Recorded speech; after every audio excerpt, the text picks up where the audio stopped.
Alright. Phew. So I just loosened the retainer ring.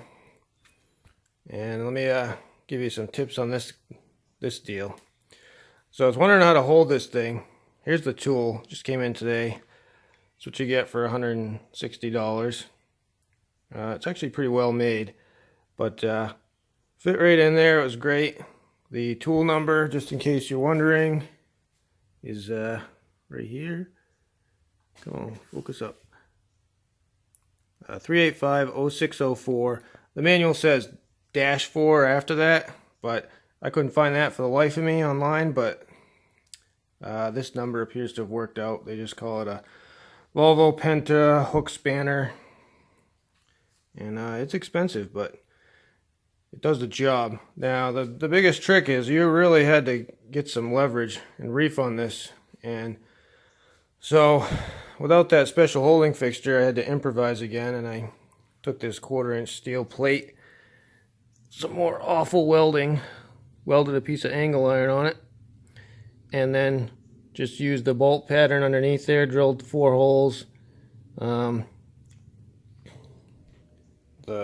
bolted into the 4 holes that would be normally used to bolt it up to this. And then I used the bolts. I actually had some shorter 3/8-inch bolts that I used. Didn't want to ding up my stainless ones. And it actually worked pretty good. Broke her free. You can see she's spinning now. This one is counterclockwise, normal. And that was the last hurdle I had to get over. So I should be able to get right in there now. Got some parts today. Of most interest is the new clutch. Ooh, looks nice. Nice and shiny. A little bit different than the last one. It's a little bit different on the ID. A little bit longer, smooth area there than in that one. And I also noticed there's like a groove on the top here. But and the color's a little different too. So I don't know. Different coating on it. Are these like oil channels that keep oil in the area? I don't know. Who knows what Volvo's up to? But we'll do what they say. Put that in there, pull the spring out. Also got lapping compound today. 280 grit. We're almost to the point where we can do that. But first I gotta pull this out, and then we'll be able to see what's going on with that inner gear. Alright, so I got her out, and here's the shaft. So this washer and this C-clip sit right here, and the spring sits in front of them, pushes the clutch up and down, and so that service bulletin, I forget the number off the top of my head, 44-1-18 or something like that. Anyways, that says to discard this spring, this washer, and this clip when you put the new clutch part number in there. So off they go. Again, remember that center bearing, either keep it in there or mark it if you're going to take it out, because it's got to go back the same way. This guy right here. I'm going to leave it alone. So here's my cone surface, and it is pretty shiny right there in the middle. I will say that it doesn't look much different than the reverse side, but hard to tell. What I can tell you is it's not working. So I'm gonna rough her up with some lapping compound.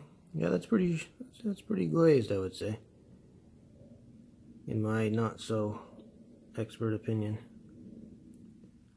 You can see your reflection in it. So gonna try out the lapping compound, see how it goes. Probably haven't mentioned this yet, but thinking of painting this or touching it up, but I may wait till everything's put back together and then just do a kind of just the outside, touch it up. I don't really care about this, but I would like to slow it down. But I'm a little concerned about putting all that dust inside of here. I could stuff it full of rags, probably be safe, but there's a lot of very critical sealing surfaces all over this that I'd really like to clean up and get put back together ASAP before I put dings in them, because leaks in an outdrive are not very good.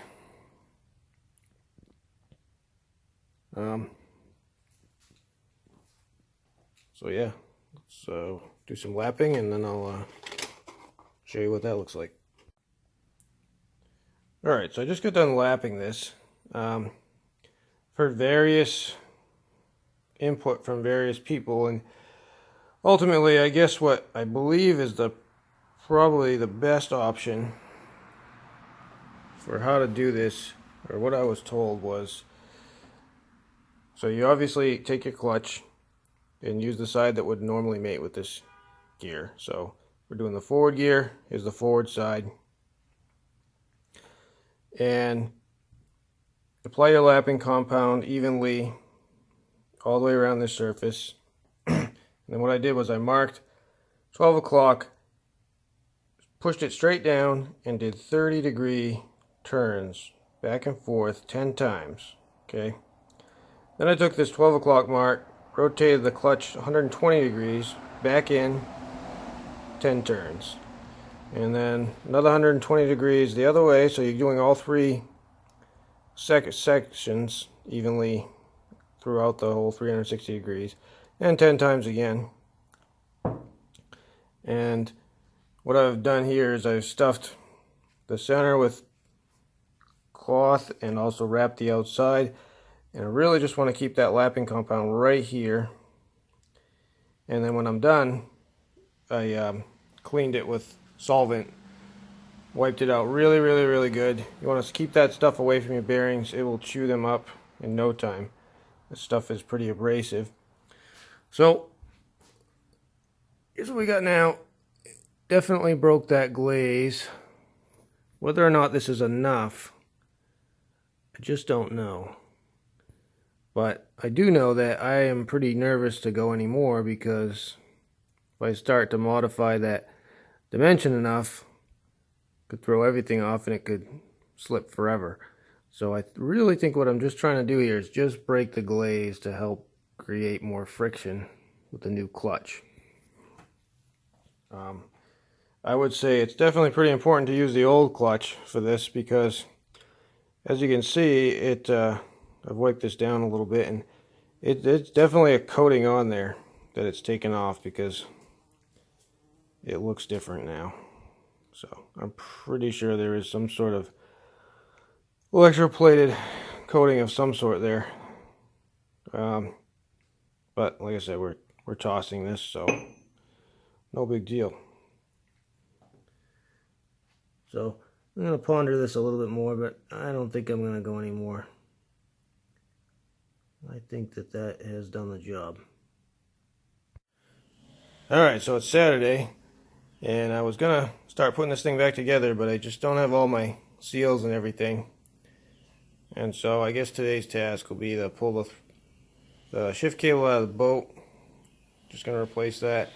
And then also I'm going to start chipping away at the painting. So I'm going to go to the store, buy a bunch of different sanding apparatuses, whatever you want to call them. And basically going to break that nasty, crusty stuff and then progressively get down to a finer wet sandpaper, and get this aluminum as bare as I can, and then quickly prime it before any oxides form on it with some zinc phosphate primer. I hear you're supposed to treat it ahead of time. I really don't have the time or ambition. I don't really care about the looks. I just want to try to slow this down a little bit. I don't moor, I don't run in salt water, so it shouldn't be that big a deal. But I'm going to stuff a towel in here. You got to be really careful when you're doing this with all these surfaces. These are all shimming surfaces, this guy and this guy. So these need to stay pristine, flat, no dings, because that could affect your gears. So I did put this in yesterday and start to torque it down until I realized my torque wrench was junk. So, but you got to be really careful to make sure that you get this in there straight. This can caulk on you and get jammed, and then you wouldn't know that you were crooked until you reefed on it, and you could get stuck and just be a disaster. The other thing is, when you take this clip and spring out, like the service bulletin says, these retainer clips here now will fall out every time this shaft drops this way, and you're going to struggle with that because you're holding this shaft as you're lowering this, and then you're trying to tighten that castle ring, but this shaft keeps wanting to drop out. And so my way around that was to stuff a bunch of paper towel down inside of there, and it actually works pretty good, to the point where you can actually just let the shaft sit there and it'll stay put as long as you don't bang it too hard. So that was how that is how I'm going to do that and tighten the ring and keep this shaft in place until I can get the upper nut on and hold everything together. Just a little tip. So we'll get to sanding and more sanding, and then some primer, mask some stuff off and get a coat of primer on there and let it dry, and should look a lot better than it did.